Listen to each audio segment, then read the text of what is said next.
Hello, BookTube, and welcome back to Pride and Prejudice for Jane Austen, July 2024, here on BookTube. We are up to chapter 4. The two sisters, two of five Bennet girls, have come home from the assembly. They've gone home from the dance. They have much to talk about, and we get to snoop in on them. When Jane and Elizabeth were alone, the former, who had been cautious in her praise of Mr. Bingley before, expressed to her sister how very much she admired him. "He is just what a young man ought to be," said she, "sensible, good-humoured, lively, and I never saw such happy manners, so much ease, with such perfect good breeding." "He is also handsome," replied Elizabeth, "which is as a young man ought likewise to be, if he possibly can. His character is therefore complete." "I was very much flattered by his asking me to dance a second time. I did not expect such a compliment." "Did you not?" "I did for you. But that is one great difference between us. Compliments always take you by surprise, and me never. What could be more natural than his asking you again? He could not help seeing that you are about 5 times as pretty as every other woman in the room. No thanks to his gallantry for that. Well, he certainly is very agreeable, and I give you leave to like him. You have liked many a stupider person." "Oh, dear Lizzie." "Oh, you are a very great deal too apt, you know, to like people in general. You never see a fault in anybody. All the world are good and agreeable in your eyes. I never heard you speak ill of a human being in my life." Saintly Jane. "I would not wish to be hasty in censuring anyone, but I always speak what I think." "I know you do, and that is what makes the wonder. With your good sense, to be so honestly blind to the follies and nonsense of others. Affectation of candor is common enough, one meets it everywhere, but to be candid without ostentation or design, to take the good of everybody's character and make it still better, to say nothing of the bad, belongs to you alone. And so you like this man's sisters, do you? Their manners are not equal to his." We're talking about Mr. Bingley, now we're talking about his sisters. Notice who we're not talking about. "Certainly not at first, but they are very pleasing women when you converse with them. Miss Bingley is to live with her brother and keep his house, and I am much mistaken if we shall not find a very charming neighbor in her." Elizabeth listened in silence, but was not convinced. Their behavior at the assembly had not been calculated to please in general, and with more quickness of observation and less pliancy of temper than her sister, and with a judgment too unassailed by any attention to herself, she was very little disposed to approve them.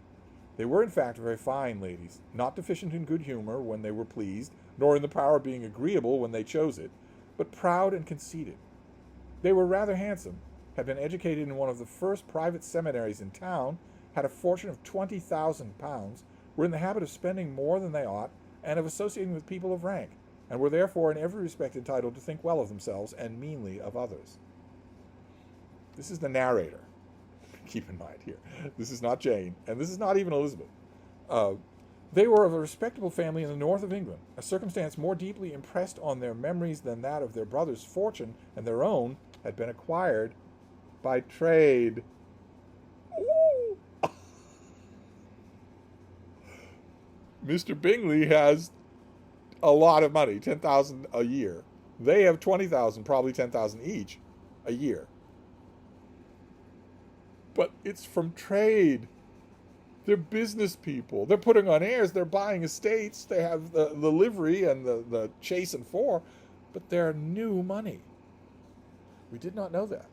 Mr. Bingley inherited property to the amount of nearly £100,000 from his father, who had intended to purchase an estate but did not live to do it. Mr. Bingley intended it likewise, and sometimes made choice of his county, but as he was now provided with a good house and the liberty of a manor, it was doubtful that many of those who knew him best the easiness of his temper, whether he might not spend the remainder of his days at Netherfield and leave the next generation to purchase. In other words, Netherfield has been let at last. He is renting the Netherfield estate. And he's got the use of it. It's nice and comfortable. Maybe he'll stop looking to buy an estate of his own. His sisters were very anxious for his having an estate of his own, but though he was now established only as a tenant, Miss Bingley was by no means unwilling to preside at his table, as was Mrs. Hurst, who had married a man of more fashion than fortune, less disposed to consider his house as her home when it suited her. In other words, both women are willing. to help out with with the household duties in Bingley's new estate at Netherfield Park, because God forbid he do it. God forbid he see to the kitchen accounts. Uh, Mr. Bingley had not been of age 2 years when he was tempted by an accidental recommendation to look at Netherfield House.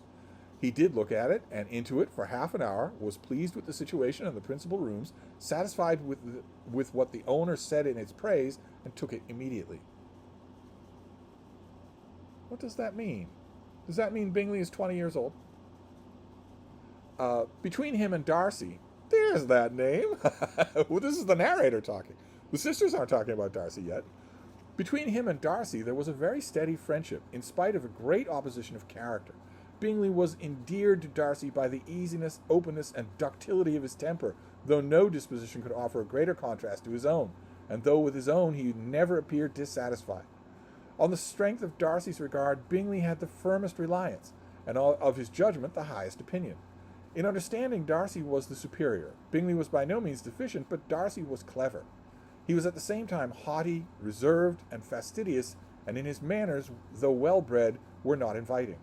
In that respect, his friend had greatly the advantage. Bingley was sure of being liked wherever he appeared. Darcy was continually giving offence. The first-time reader will be wondering, well, okay, is Darcy also new money? He has a lot more money than Bingley. Does it also come from trade? Is that how they know each other?